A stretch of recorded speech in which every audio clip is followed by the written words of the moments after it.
PowerPoint.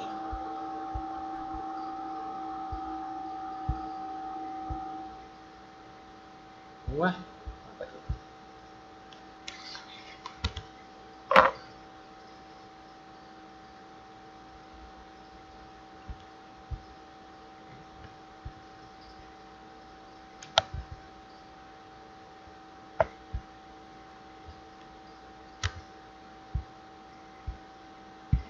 Então é o seguinte, vai para começar.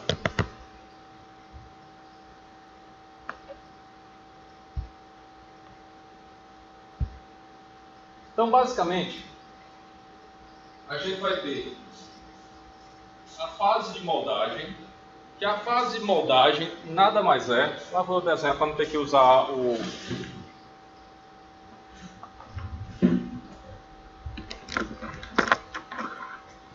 Nada mais é do que a gente pegar o metal, pega o metal derretido, tá? Aquela história que eu falei lá do início, é muito mais fácil fazer um fluido ocupar todos os espaços vazios de alguma coisa do que fazer um sólido. Então, se eu ter um gás, ele está ocupando tudo isso aqui, se eu enchesse isso aqui de líquido, eu também iria ocupar todas as reentrâncias. Então, eu pego o metal derretido, e verto esse metal dentro de um molde. Então, essa parte de derramar o metal dentro do molde também é chamada de vazamento. Inclusive, tem uma parte lá na frente que eu escrevi, mas achei meio esquisito o que eu escrevi. Ou seja, a etapa de vazar o metal dentro de um molde. Ao vazar o metal dentro do molde, ele ocupa todos os espaços livres que tem esse molde. Então, ó, fase permite distinguir os vários processos de fundição, os quais são classificados da seguinte maneira. Eu posso ter moldagem em molde de areia ou temporário, ou seja, aquele que eu faço uma vez e depois quebro e saio reutilizando. Então, aqui eu tenho areia verde, areia seca, areia cimento. Inclusive, quando eu estava falando sobre areia seca, parece o nome de uma cidade. Na Paraíba tem um bocado de cidade com o nome areia no meio. Eu não sei porque eu imaginei que fosse uma cidade. Em molde metálico eu vou ter por gravidade e por pressão. Então a gente vai ver esses daqui e vai ver esse primeiro caso aqui. O molde de areia utiliza pressão? Sim, mas todos esses daqui, basicamente a força motriz que você vai ter para o metal entrar dentro do molde é a gravidade. Você não vai ter nenhuma bomba empurrando o metal. Tá? Então, quando fala aqui sobre pressão, é que eu vou colocar pressão para poder empurrar o metal para o molde. Ah, o que eu digo é só em molde metálico? Só, porque como a pressão é muito grande, o molde de areia não suporta o esforço. Então, é por isso que é só em molde metálico.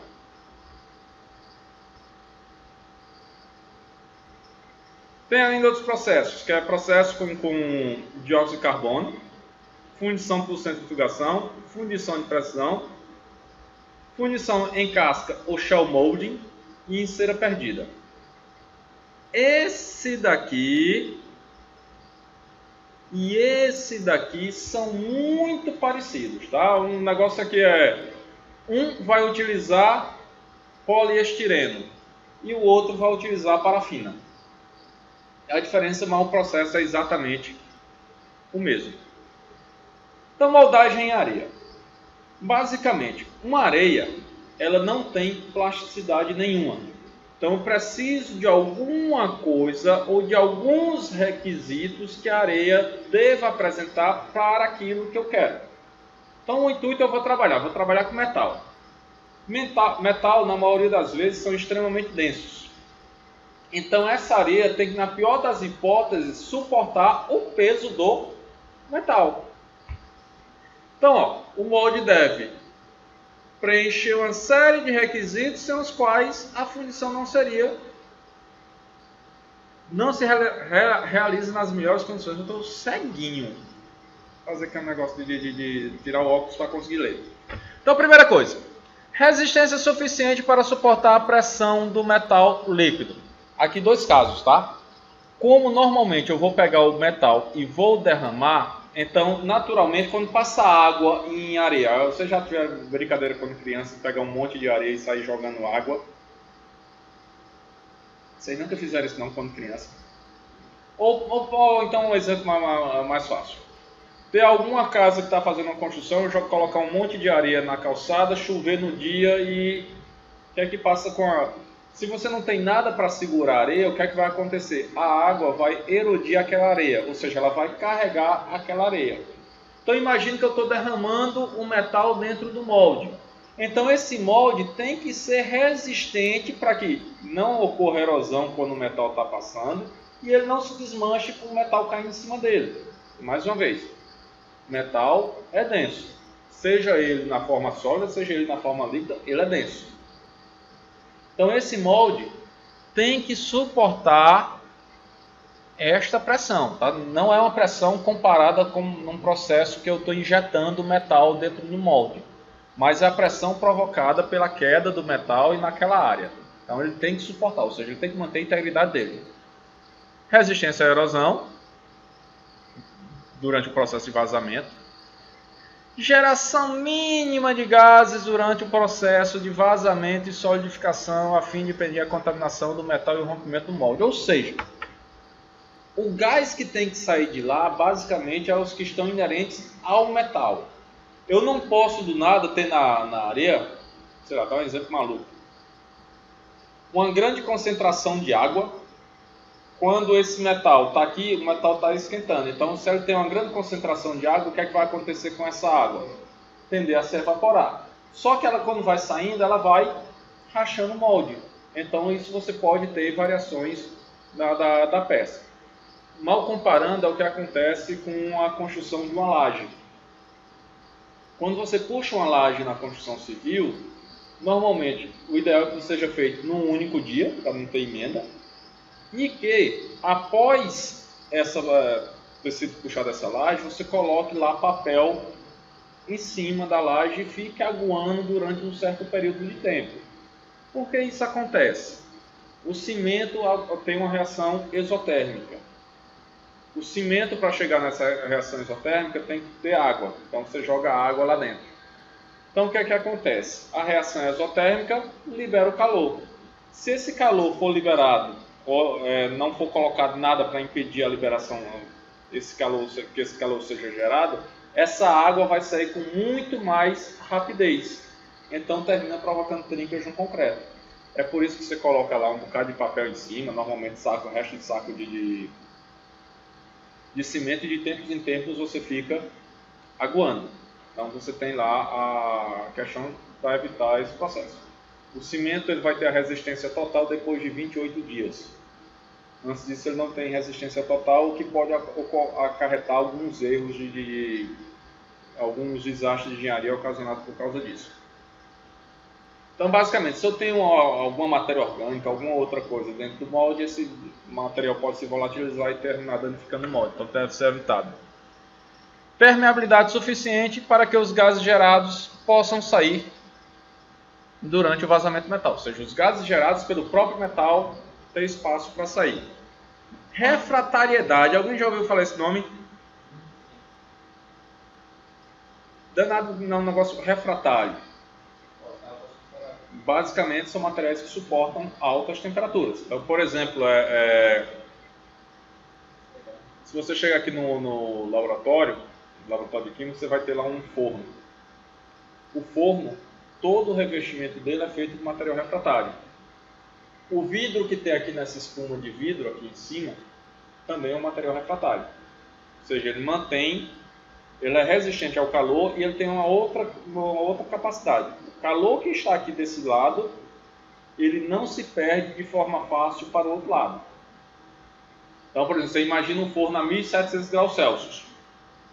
Se esse calor saísse para o lado de fora, todo mundo que estava ao redor, coitado, não chegaria nem perto. Então você faz esse forno com material refratário, que ele absorve e mantém o calor por mais tempo, e ao mesmo tempo impede que esse calor saia totalmente para o lado de fora. Então você tem, por exemplo, vidro refratário, carbeto de silício é refratário, então tem uma série de materiais que são refratários. Então, basicamente, é suportar calor. Possibilidade de contração da peça que ocorre durante a solidificação. Então, isso aqui deve ser, ou a areia deve prevenir isso, ou seja, ela não deve dar uma encolhida durante o processo de solidificação. E aqui está... No fim do processo, quando retira-se a peça, fica um pouco de areia na peça, existe um processo para... Depois você vai para a etapa de acabamento, que normalmente se coloca a peça junto com outros materiais, por exemplo, seixos, e faz girar. Ela fica girando, de acordo com esses seixos vão batendo na peça, vai tirando o excesso de areia que porventura possa ter. Mas normalmente fica grudado um pouquinho. E aí o acabamento também não é lá dos melhores. Isso aqui é uma caixa de moldagem. Basicamente é em duas partes, caixa superior e caixa inferior. Então ela tem uma estrutura normalmente metálica. Aqui o modelo. O modelo é o negativo da peça que eu quero formar. Tá? Então ele se eu posso dizer, ele é a peça A-1. Tá? É o contrário. Mas o molde não vai ser negativo. É o modelo que porque aqui você tem que imaginar que como se fosse o espelho da peça. Então, se eu quero fazer isso daqui, o braço dessa carteira, por exemplo, então eu tiro como se fosse um espelho dele. Tá? Então, não é basicamente, ele vai ter o formato que a peça vai ter no final, mas aí como o molde que eu estou falando é o espelho, é o contrário do... Então, a caixa inferior, então em tudo isso aqui eu coloco areia. E aqui alguns detalhes, tá? Como essa areia daqui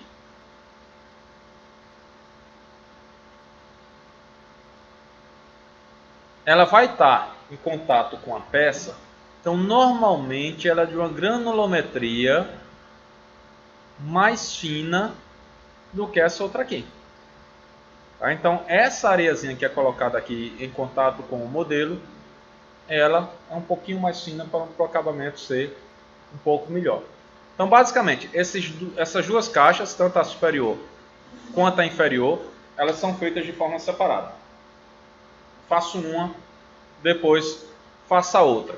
E ela vem com pinos centralizadores. Para que serve isso? Para que eu encaixe perfeitamente as duas caixas, tá? Para não ficar do tipo uma mais afastada um pouquinho do que a outra, tá? Para você ter um desvio na peça.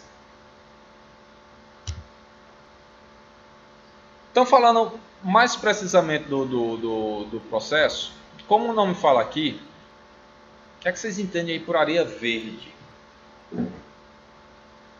Não é uma areia ecologicamente correta.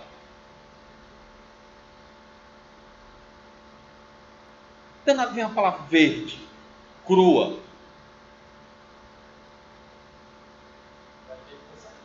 Não. Na verdade, às vezes ela fica um pouquinho escura. Por causa dos ingredientes que são colocados. Então, a areia verde é uma areia que você pega ela in natura. Você não passa ela por nenhum processo. Então, você não vai pegar essa areia, por exemplo, passar no forno e ter um produto acabado. Ela é areia. O único trabalho que você vai ter é a questão de granulometria, que vai ser mais ou menos definida. Então, consiste em compactar manualmente ou empregando máquinas de moldar uma mistura refratária plástica chamada de areia de fundição, composta essencialmente de areia, basicamente toda a areia é silicosa, ou seja, é feita de sílica, argila, que é para dar um pouco de plasticidade, e água, sobre o modelo colocado na caixa. Então, basicamente, é isso daí. Aqui em cima, eu tenho um modelo. Esse modelo pode ser feito de uma série de materiais diferentes, normalmente madeira. Então esse modelo colocado dentro, em cima de uma plaquinha aqui, ó, aqui a placa, e coloco esse modelo em cima. Então venho com a areia aí, jogo a areia aqui em cima, enchi isso aqui de areia. Isso daqui eu vou socando, aplicando força aqui. Então essa socagem pode ser feita tanto manual quanto de forma automática. Fiz isso, retiro bota a caixa para cima, tá? Fiz aqui, botei a caixa para cima. Vou agora fazer o canal de descida, ou seja, por onde o metal... O canal de descida?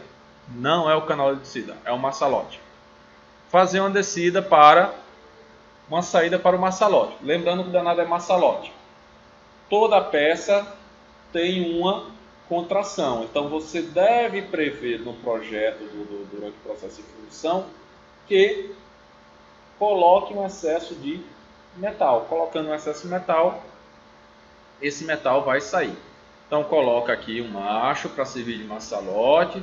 Faço outro macho aqui, que vai estar na caixa superior. Então toda vez que eu vou fazer um cilindro na peça, eu coloco, se chama de macho. Então coloquei isso daqui e começo a fazer canal. Na realidade é exatamente isso. Então coloco o material. Isso daqui vai servir de excesso de metal. Tirei todas as peças, tá? Modelo cai fora, modelo cai fora. Faço um pequeno rebaixo aqui para evitar, é como se fosse uma espécie de sifão. Por que existe isso? À medida que o metal vai descer por aqui, deixa eu pegar esse outro aqui. O metal vai descer por aqui, então o que é que acontece aqui embaixo? Se eu fizesse uma forma de entrada direta, eu poderia ter aquele negócio lá de bater direto no molde e fazer danificar o molde e arrastar um pouco de areia para dentro da peça. Então o que é que se faz? Coloca-se uma pequena descida que eu vou verter no metal. Ele vai chegar primeiro aqui no fundo para depois ir para dentro da peça. Então eu coloco como eu posso dizer, só me vem à cabeça o bendito sifão, mas não é bem um sifão. É um poço que você vai fazer para o metal descer, se acomodar lá embaixo e depois ir no regime mais suave aqui para dentro. Então ele vem, vai preenchendo a peça, vai preenchendo. Quem se lembra de vasos comunicantes em física vai ficar no mesmo volume que aqui. Então o que é que acontece? Durante o resfriamento, o que vai acontecer? Normalmente esse volume aqui é um pouco maior do que esse, então esse daqui vai demorar um pouco mais a resfriar. E durante esse processo de resfriamento, deixa eu mudar a cor da caneta.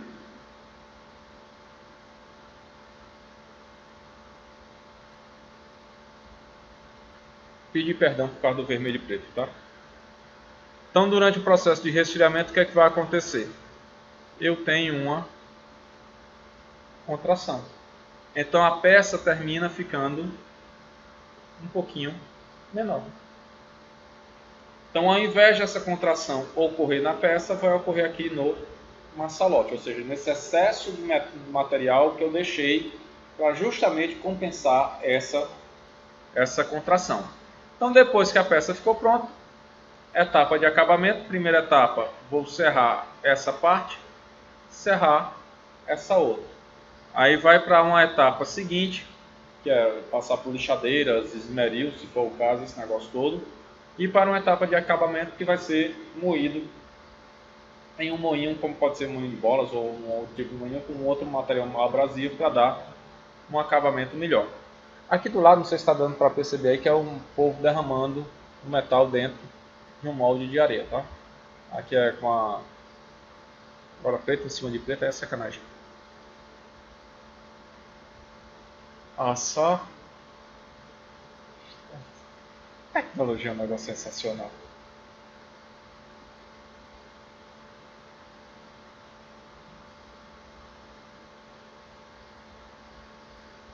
Aqui. Jogando aí dentro, tá? Alguma pergunta até aí? Então, basicamente, para fazer o molde, eu vou precisar de plasticidade. Sendo que as areias, naturalmente, não possuem essa plasticidade. Por isso, na outra definição lá, colocar uma argila. A argila tem um negócio chamado da Dona Vista, matéria orgânica. Então, o que é essa matéria orgânica? Matéria orgânica é basicamente quando a argila está se formando. Dá para enxergar alguma coisa? Não dá nada, né?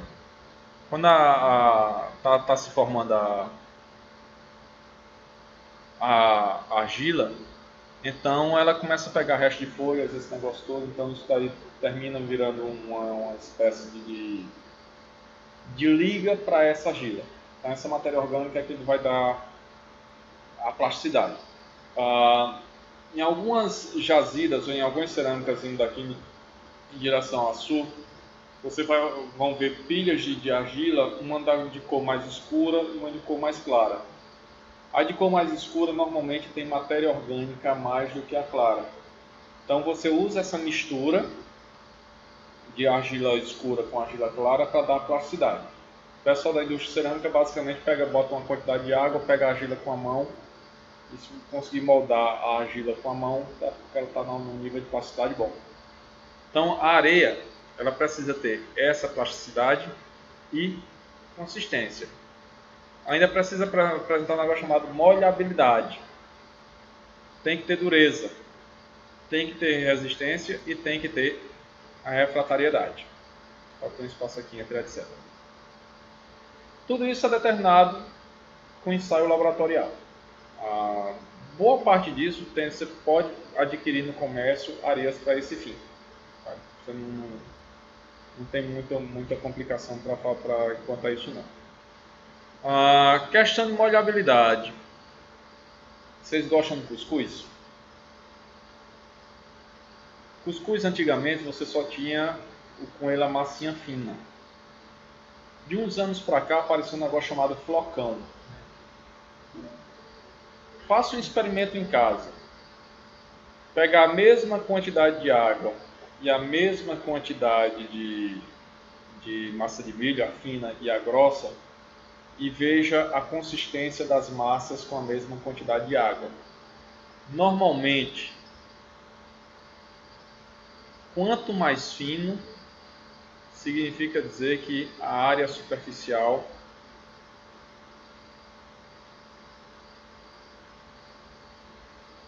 é maior.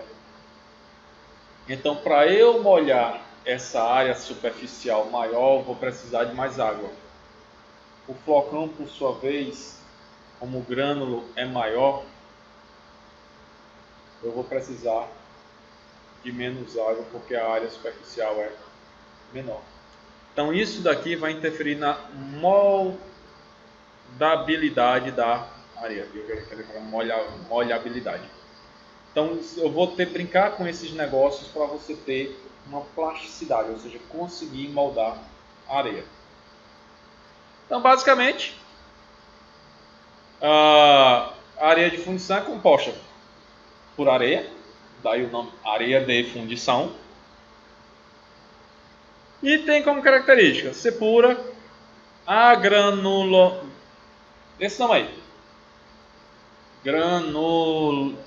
Esse nome aí de novo. Que basicamente é a distribuição granométrica, o tamanho dos grãos que eu estou trabalhando. Por dois motivos. Sabendo o tamanho do grão, eu vou saber a quantidade de plastificante que eu devo colocar. 2, sabendo o tamanho de grão, eu vou saber em que posição vou usar um grão mais fino e um grão mais grosso. Que aí tem um outro problema. Como uma das coisas que eu quero é fazer os gases saírem do molde sem ocasionar prejuízo, se eu coloco grãos muito fininhos, eu termino criando uma superfície quase que única. Então, se eu faço um molde com muitos grãozinhos fininhos, eu vou ter pouco ou pouca porosidade. Preenche mais o espaço. Exatamente. Então o gás vai ter uma dificuldade um pouco maior para sair. Na verdade não é bem pouco, mas eu vou diminuir a porosidade. Se eu faço uma mescla de grãos grandes e grãos pequenos, então tem uma região de dificuldade para o gás sair, mas tem uma outra com uma facilidade para o gás sair. A forma dos grãos. Rolou um tempo atrás uma história do negócio de a vida é complicada, às vezes aparecem problemas grandes, aí o cara pegava um bocado de brita, jogava dentro do copo. Mas tem muitos problemas pequenos, aí pegava um bocado de areia e jogava dentro do copo. Mas aparecem problemas pequenininhos também, aí jogava dentro do copo. Então você ficava lá com todo o volume do copo ocupado, aí chegava, mas sempre dá tempo de tomar cerveja. Aí jogava a cerveja dentro do copo e o líquido ocupava todos os espaços vazios. Então mesmo com você fazendo a questão da granulométrica, sempre vai ter espaço. Então essa questão é muito importante na hora de fazer o molde, que é para justamente você facilitar que esse espaço dê a saída dos gases. E esse nome aí também, não vou conseguir falar. Refratariedade, permeabilidade e expansibilidade. Ou seja, o molde não pode crescer quando você coloca o metal. Ou seja, não é igual um bolo que quando você leva para o forno ele incha. Então, ele tem que se manter constante. Argila é o aglomerante normalmente utilizado. Carvão moído, eventualmente, por conseguir diminuir, deixar ele em tamanho bem mais fino, ele pode ser utilizado naquela superfície de contato que vai ficar em contato com o metal, tá? Aí começou os nomes da gás. Dextrina é um aglomerante orgânico utilizado para conferir resistência mecânica. Faltou um espaço aqui. Quando for seca, em estufa. A gente pode já ver um processo que é feito seca em estufa. Farinha de milho. Como assim farinha de milho? Danada é isso. Vamos fazer migal. Mas vocês já tentaram fazer, eu vou falar do que eu fiz com meu filho, tá? Cremogema. Migal de cremogema, que é a base de a base de farinha de amido que deriva do milho. Então aqui dali dá uma liga. É uma porcaria, gruda que só não sei o que. Então se você imaginar aqui dali que é grudento misturado com areia, então você termina fazendo uma coisa que dá consistência. Obviamente que se eu colocar amido de milho perto de um metal a 800, 900 graus Celsius, esse negócio todo, coitadinho vai carbonizar. Tá? Então ele é utilizado mais nessa forma aqui, conhecido como mogul. Que aí você melhora a trabalhabilidade da areia. Breu em pó também serve de aglomerante. Breu também gruda, tá? E serragem, que aí você pode utilizar como efeito para impedir alguns tipos de expansão do que aconteça na caixa. Então veja só, uma simples areia e um bocado de coisa que eu posso colocar. Da maioria dessas coisas, a maior parte dela está sendo a questão do aglomerante, ou seja, dá plasticidade à areia, coisa que ela não tem. Então, basicamente, são elementos que você consegue dar plasticidade, entender plasticidade que eu consiga moldar. Essa areia você faz para fazer um molde normal. O macho, que é o elemento que é colocado, por exemplo, se eu tenho uma peça que eu tenha um furo na peça, vou desenhar aqui Então, se eu tenho esse furo aqui, eu tenho que fazer um elemento chamado de macho, que vai ter que ficar ali no meio para impedir que o metal chegue nessa região. Então, esse elemento ele tem que ter características diferentes. Ele é feito com areia um pouco diferente da areia que é feita a caixa de moldagem. Quando eu utilizo esse macho no centro, aí como é que vai fazer aquele maço? Você pode colocar em outra posição. O negócio importante é que tenha, mas aí não necessariamente ele tem que ser centralizado. Deixa eu ver se eu coloquei aqui uma...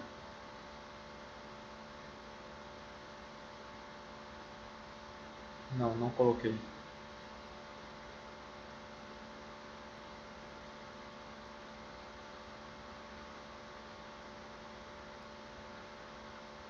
Então, esse macho, a areia deve apresentar alta resistência, e aí ela obrigatoriamente vai passar um processo de estufa, tá? Então você vai secar essa areia, que como ele vai estar em contato direto com o metal, então se ele tiver qualquer tipo de umidade, essa umidade pode escapar, e escaparia para dentro da peça. Então você poderia ocasionar algum tipo de defeito. Então ele vai para a estufa.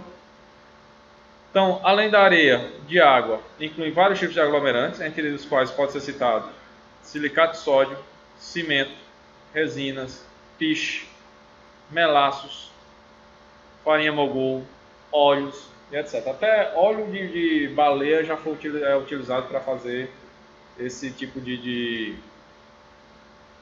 elemento. E óleo de baleia também foi utilizado na construção do Forte Mágico. Milho, a milho não sei se é para ele, mas também tem pegação que eu já vi que ele tem uma propriedade que quando acessa uma função dele, aí ele aumenta a viscosidade. Os caras já passam até no Google, fazer aquela piscina. Que você vai ficar andando lá em cima por causa da propriedade.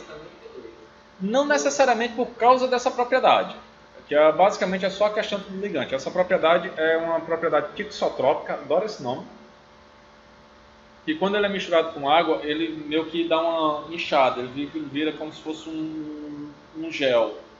Então, como você passa correndo muito rápido, as forças são só aplicadas naquele momento. Se você ficar lá e pensar a bater, ele vai se desmanchar.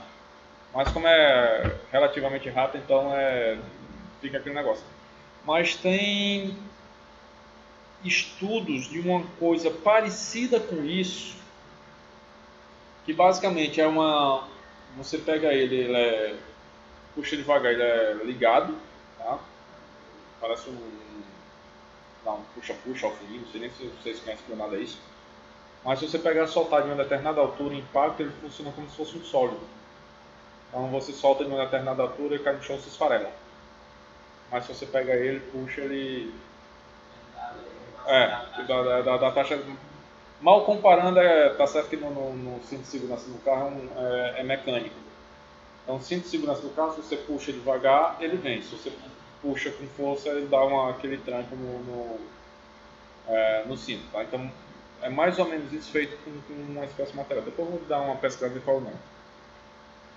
Então os machos são normalmente estufados, tá? Porque aí necessita-se de uma areia um pouco mais resistente do que a areia do molde. Aí tá alguns exemplos de localização de macho, tá? Fica horrível de falar isso, né? Então aqui é macho, macho, macho. Então essa peça aqui, ela teria uma espécie de boca aqui, uma espécie de boca aqui e um furo no centro da peça. Então é para isso que é colocado o macho. Então Aí esse macho aqui de areia também. De areia também.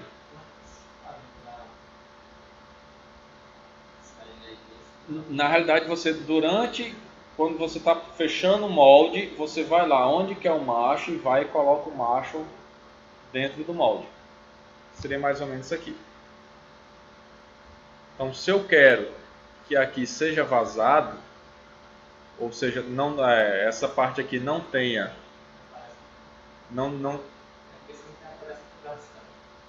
aqui para mim está aparecendo. Se eu quero essa parte aqui que não tenha metal, ou seja vazado, então venho e coloco esse elemento. Então quando eu verter o metal aqui, o que é que vai acontecer?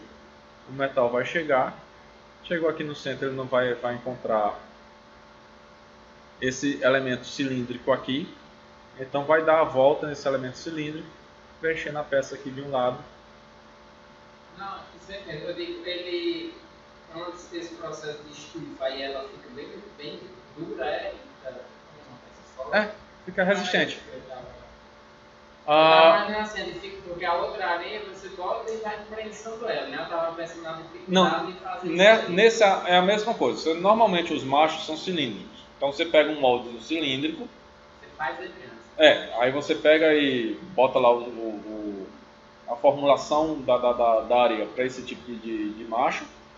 Vai enchendo, vai compactando. Vai enchendo, vai compactando. Uma peça aí você vai para a estufa, para dar maior resistência ainda a ele. Ele passa esse tempo na estufa, fica mais resistente e só depois, quando você tira o modelo de dentro do molde, que você vai e coloca esse macho dentro do molde. Então, em outras palavras, quando está a caixa de fundição toda prontinha, aí você entra com o macho. Aí ele não utilizou o maçalote? Não, aqui não. Aqui eu não colocou maçalote não, acho que só por questão de facilitar o desenho. Na verdade, o livro está falando só do macho, aí por uma questão de economia do desenho, o cara terminou não colocando. Mas se fosse colocar, por exemplo, isso aqui tem um macho, eu poderia colocar o maçalote aqui nessa região. Por exemplo. E se olhar bem aqui, nesse desenho não tem, mas nesse aqui aparece o canal. E também faltou o poçozinho aqui para facilitar a descida. Então, basicamente, eu posso fazer a moldagem da caixa. Aqui embaixo estão os modelos, tá? Aqui a caixa. Coloco a areia e venho com a maquininha aí, comprimo, soldando pancada. Depois, viro essa caixa, retiro os modelos, tá o negativo da peça formada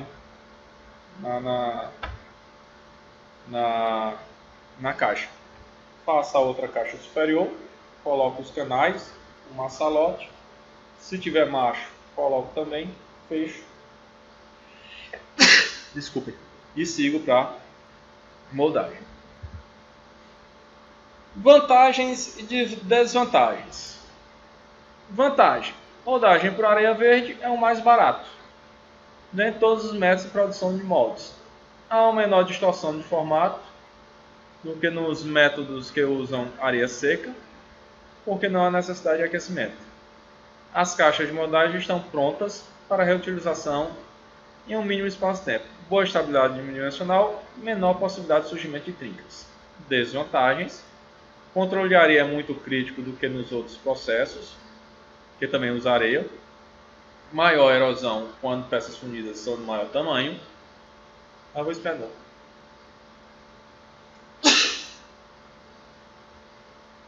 Acabamento de superfície piora nas peças de maior peso.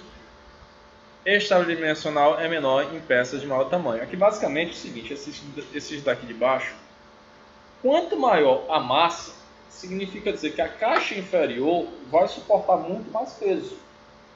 Então isso eventualmente tende a danificar o molde. Entretanto, por essa primeira opção aqui,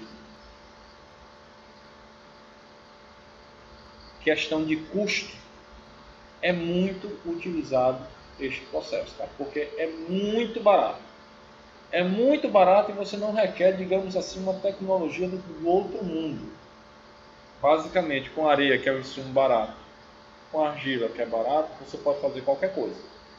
Ah, mas posso ter problema na areia, é verdade. Mas aí você tem a única parte que você tem que ter cuidado durante o processo, porque é relativamente barato. Tem uma coisa que é horrível também no procedimento, que é muito sujo o processo, tá? Que aí depois que você moldou, você literalmente quebra o molde e retira a peça. Moldagem em areia seca ou molde estufado. Basicamente, é a mesma coisa do processo anterior, só que eu vou passar por uma etapa a mais. Que etapa é essa? Colocar a areia em estufa. Ou seja, a mesma coisa que fiz para o macho, ao invés de fazer para o macho, eu vou fazer para o molde como um todo. Intuito disso: vou ganhar maior resistência à pressão do metal, maior estabilidade dimensional, maior dureza, maior permeabilidade e melhor acabamento das peças fundidas.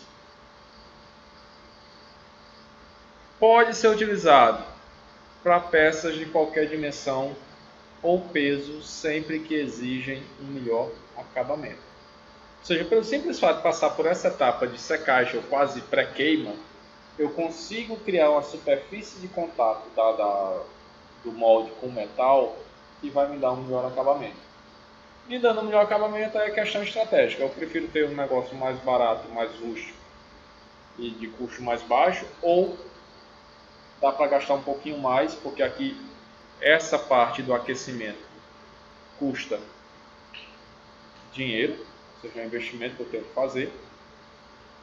O processo não é tão contínuo, eu tenho que fazer queimar lá, esquentar o moldezinho, colocar, retirar, isso onera um pouco o processo. Então ele é um pouco mais custoso, um pouco mais caro do que o anterior.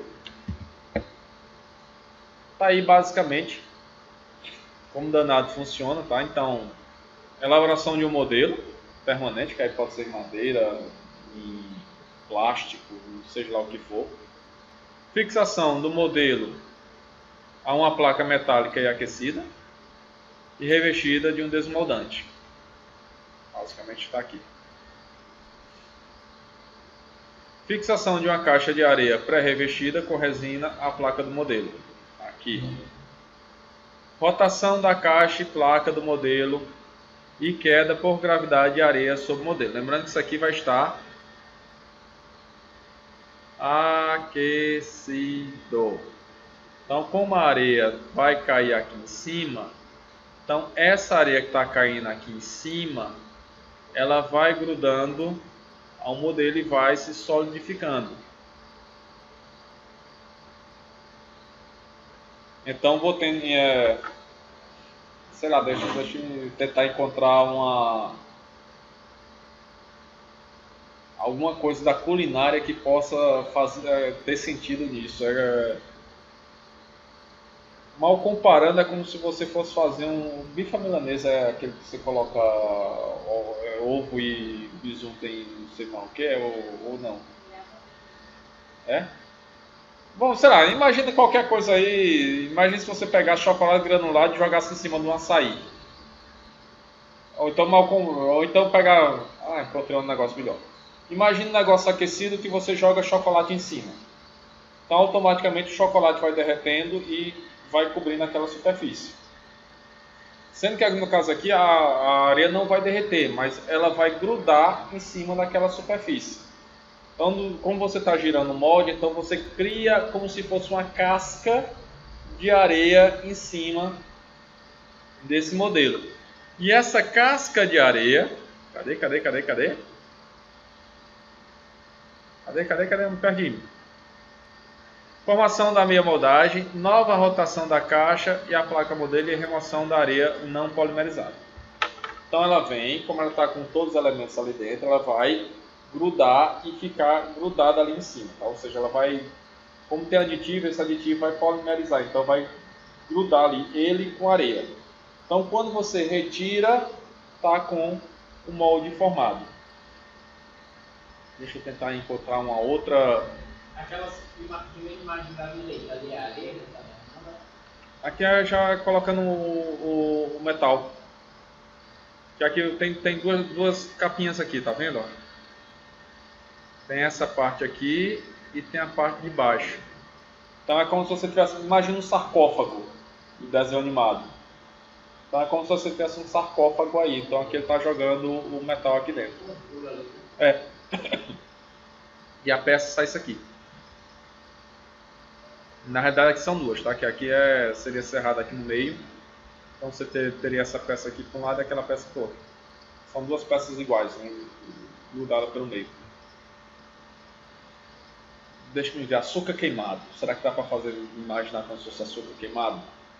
Então é uma superfície quente e você jogando açúcar em cima. Então o açúcar tende a grudar nessa superfície quente. Então quando você retira, se você colocar um excesso de açúcar, a parte de cima vai estar queimada, grudada no caso onde você deseja, e a parte que está mais em cima não. Então quando você retirar, estaria no formato da... Na hora que vai... Não, mas aí você corre o risco de se quebrar, tá? Não é 100% perfeito, mas normalmente você passa um desmoldante no modelo para facilitar essa retirada. Mas a depender da espessura você pode ter quebra do molde. Aí basicamente depois derrama o metal. Aqui, por exemplo, questão de massalote não é previsto, então você tem um cuidado maior durante o processo de vazamento e termina formando a peça. Lá no Mossoró, eu passo para o Pegasus, né, que é o Air Design, aí a gente fez um estudo de carbono semelhante a esse aí. Pegou tipo um tubo maciço assim, aí ele foi para uma manta, a gente foi rolando e colocava nos moldando. E depois a gente tirou o tubo, tirou a barra e ficou O tubo. É similar. Vantagens de um em relação à areia seca, tá? Então, maior precisão, tolerâncias dimensionais mais apertadas, ou seja, você pode fazer peças com dimensões muito mais precisas e maior rigor na forma. Menor rugosidade superficial, ou seja, o acabamento também vai ser um pouquinho melhor. Rapidez de fabrico. Eu detesto essa palavra. Bom, redução do volume de areias da moldação. Então, essa daqui eu detesto mais do que fabrico. Capacidade de armazenamento das carapaças, ou seja, dessa estrutura que é feita, desses moldes que são feitos, você pode armazenar. Moldações leves, isso aqui era processos mais econômicos que os de areia para a produção de peças em série. Então, a longo prazo acaba ficando mais barato. Sim, porque como você pode retirar com cuidado esse elemento, então você pode reutilizá-lo várias vezes. Então, se você vai produzir muito, talvez seja uma saída. Entretanto, se a produção for muito grande e a depender do tamanho da peça, talvez um molde metálico seja mais eficiente. Que aí você ganha com a durabilidade do molde. Custo mais elevado das areias pré-revestidas, que aí você tem que colocar normalmente um polímero que seja sensível à temperatura. Custo mais elevado das placas modelo. Limitação do processo a peças pequenas e médias, por causa da resistência da estrutura. Então, imagine você fazer um sino por esse processo. Então, seria um pouco trabalhoso. E a peça é muito grande. As areias, de uma vez moldadas lá, elas não são recicláveis, então você perde. E a espessura mínima obtida de 6 milímetros. Espessura de parede da peça. Então a depender do que você queira, dá para fazer por esse processo ou pelo outro. Aí tal qual, o engraçado que falando disso termina indo para a questão de construção civil, né? Tem um outro molde que é areia-cimento. Então, da mesma forma que eu consigo fazer coisas só com areia e uma argila, areia e um polímero e calor, eu posso fazer moldes com areia e cimento.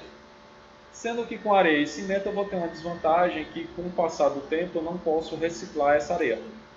Uma vez utilizada, foi junto com o cimento vai entrar no processo de cura, vou ter maior resistência, mas eu não vou conseguir utilizar. Engraçado que no livro, no texto lá que está com vocês, diz que é 90% de areia, 10% de cimento e 8% de água. Eu sinceramente excluí a água do processo porque a conta daria 108% se você fosse levar em consideração a massa do negócio. E como não existe nada que seja 108%, e eu não sei de onde é que vai tirar o restante para dar os 8% em peso, então eu resolvi tirar a água. Tá? Mas lá no livro tem 90% de areia, 10% de cimento e 8% de água. Então não sei como é feita essa conta. Tá? É o preferido para moldagem de peças médias e grandes. Por quê? Com o cimento eu jogo a resistência do molde lá para cima. Então, como essa resistência está alta, dá para fazer uma brincadeira grande com esses processos. Outra variação é esse processo aí com dióxido de carbono, CO2. Ele é utilizado para peças de qualquer tamanho e aí tem um pulo do gato, uma estratégia química utilizada. É como se fossem os mesmos moldes com areia verde, só que nesse molde de areia verde eu uso silicato de sódio. Esse silicato em teor de 2,5% até 6% em peso. Esse silicato, ou através desse molde, eu faço passar CO2. O que é que vai acontecer com esse CO2? Esse CO2 reage com o silicato de sódio e forma sílica gel. E essa sílica gel melhora a dureza do molde como um todo. Para quem não está ligado, o nome sílica gel, basicamente aqueles saquinhos que vêm dentro de equipamento eletrônico, aquilo dali é sílica gel. Basicamente eles são utilizados naquilo dali para absorver a umidade, coisa que o bom e velho giz ou a chipsita, acho que é assim que se escreve, da qual é feito o giz, é que faz também tem essa habilidade de absorver a umidade. Não é da época de vocês, mas muito antigamente, quando a informática ainda utilizava disquete de 5 1/4, acho que vocês nunca chegaram a conhecer, tinha um de 3,5 que é pequenininho, e tinha um de 5 1/4 que era bem fininho e desse tamanho. Cabia impressionantes 512 KB dentro do disquete. Porra, sensacional. Quando surgiu outra, era com o dobro do tamanho, era quase 1,5 mega. Era capacidade demais. O Word 6 cabia numa caixinha de 10 disquetes, ou seja, tinha 15 mega o Word 6. Um dia as coisas já foram complicadas. Então, basicamente, a utilização de sílica gel vai aumentar dureza e resistência do molde. Então, basicamente, fiz o molde e nesse molde jogo uma quantidade de dióxido de carbono para fazer esse processo. Lembrando, a areia verde, depois a areia estufada, agora esses dois processos, o que é que eu estou fazendo? Do processo original, estou fazendo incrementos, então estou aumentando custos, então termina sendo, vai depender do que eu quero fazer para poder justificar o uso. Aqui um processo que é chamado de processo de moldagem plena, que é muito similar ao processo de cera perdida. A gente vai ver na próxima aula. Então, neste caso, se utiliza uma espuma de poliestireno para fazer o modelo. Que danado é poliestireno? Não estou ligando nome à pessoa. Todo mundo conhece isso aqui?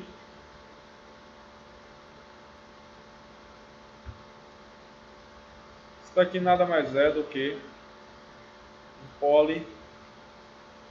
poliestireno expandido. Expandido é com essa.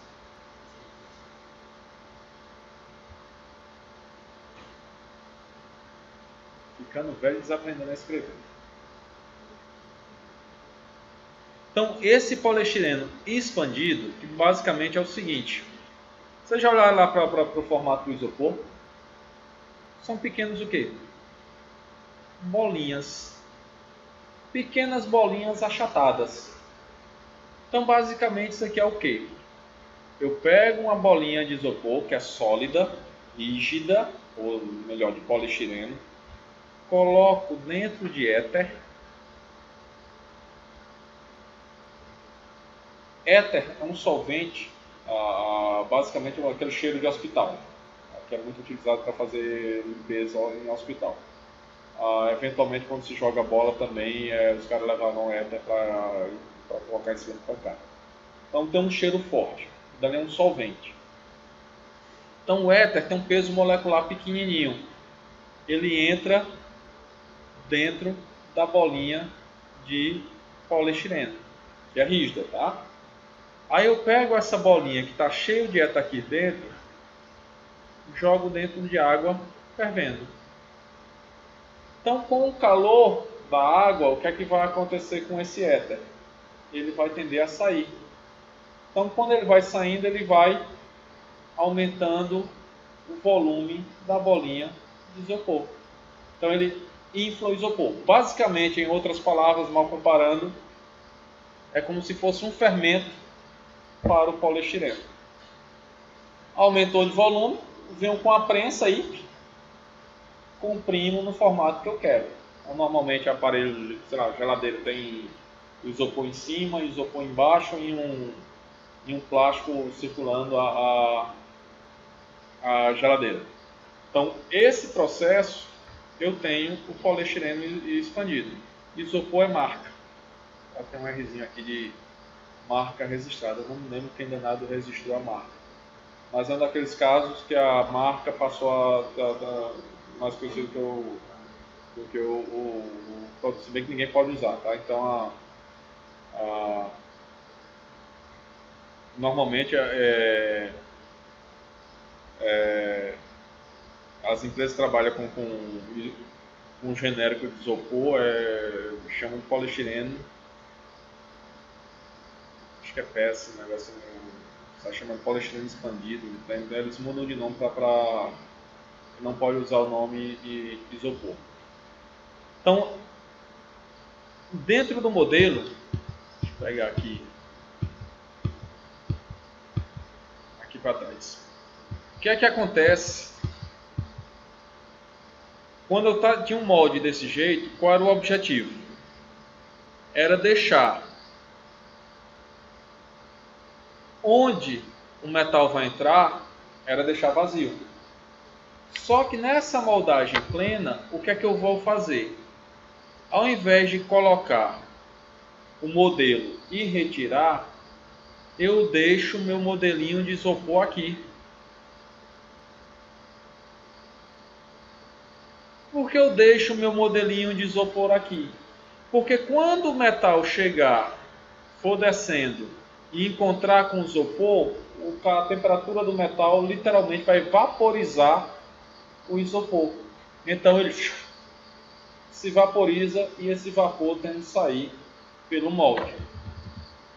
Que é o mesmo processo da cera perdida que a gente vai ver posteriormente. Cadê? Aqui. Então, o plástico se vaporiza ao entrar em contato com o metal. Vantagens: ângulos de saída, cantos arredondados não são necessários.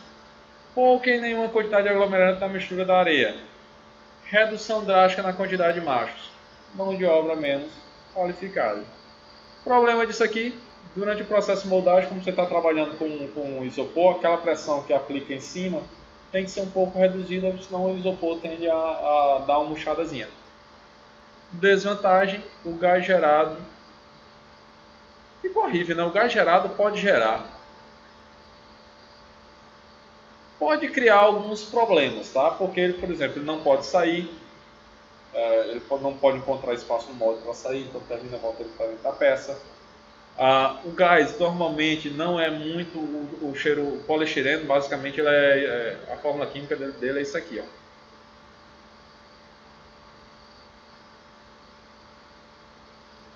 Tem um anelzinho dezena, aqui é H3 e aqui é H2. Na verdade aqui é H2 e aqui só H. Isso aqui se liga com outra molécula. Então esse cara aqui, digamos assim, é um pouco tóxico, tá? Que é coplamenzeno. Então o cheiro dele não é muito agradável. Porque como é que é feita a redução de esmalte? Porque você pode moldar a peça, fazer essa peça de poliestireno do formato que você já quer. Você já pode imaginar tudo no formato que ela quer. Aí você já faz o fio e a areia já preenche. Isso. E já vai pelo caminho. Então você já mata tudo numa cajadada só. Para terminar por hoje, a questão de moldes metálicos, tá? Então moldes metálicos, a maioria das vezes que tiver moldes metálicos, é para a produção de lingotes. Então os moldes metálicos são conhecidos como lingoteiras. E essas lingoteiras podem ser horizontais ou verticais. Basicamente, o que é que vai acontecer nesse processo? Basicamente, são inteiriças, ou seja, é uma peça única, você não tem variação de peças. E as verticais são utilizadas para a produção de aço, enquanto que as horizontais...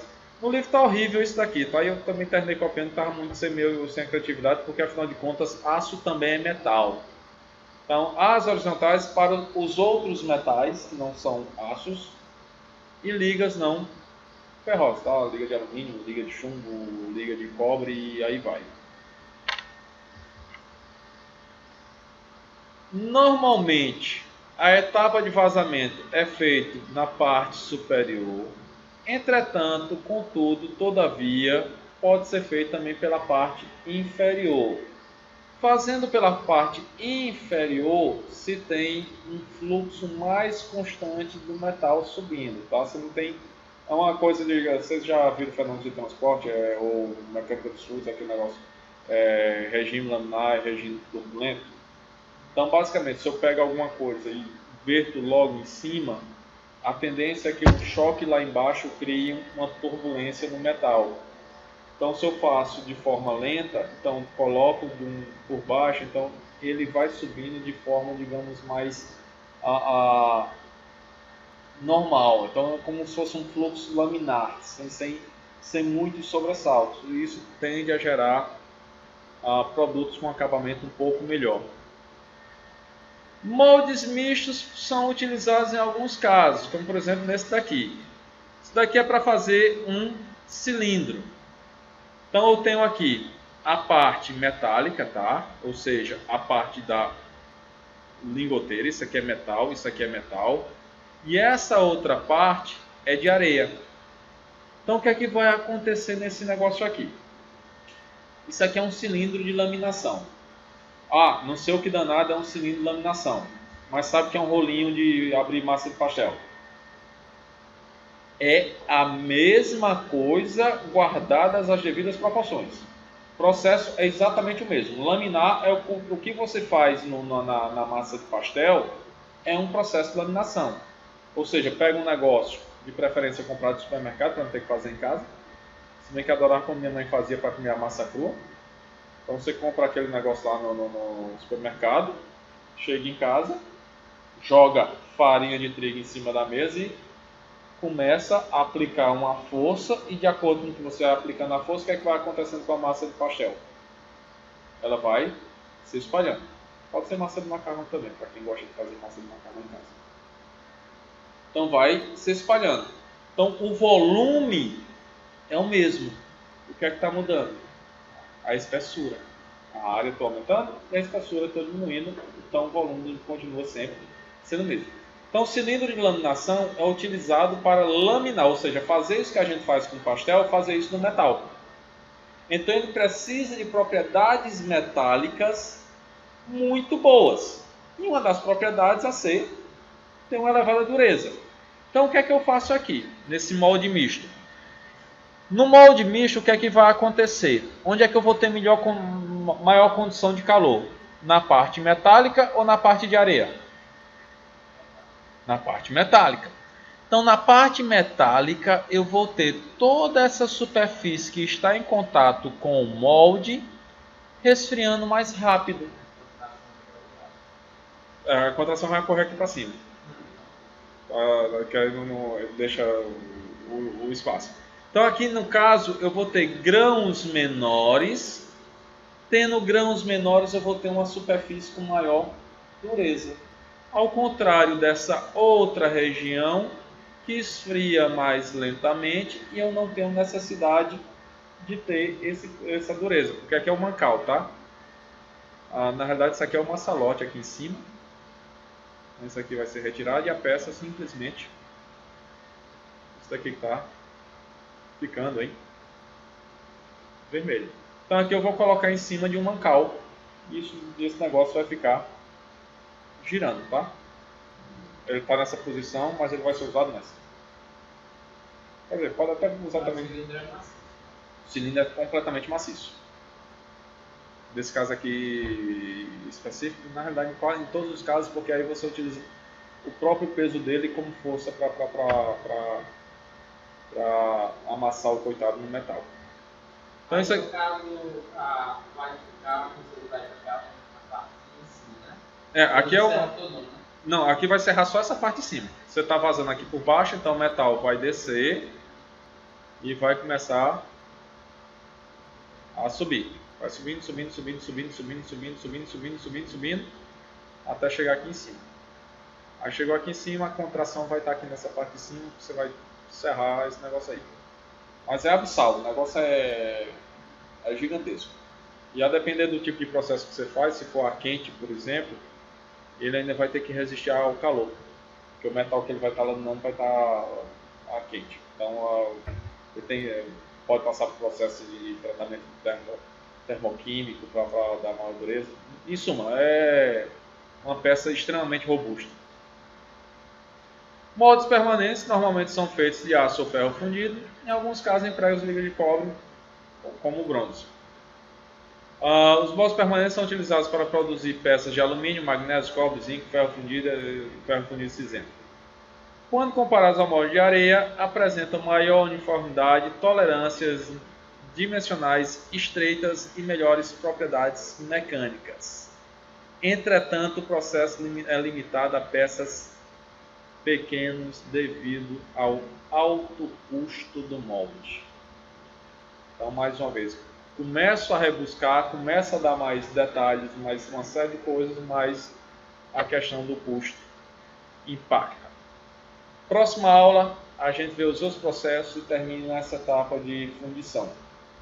Aí eu vou terminar o processo, atividadezinha, tá? E a gente vai somando as notas para não ter que fazer prova no transcorrer do curso. Fica só fazendo trabalho e talvez só no final aí a gente consiga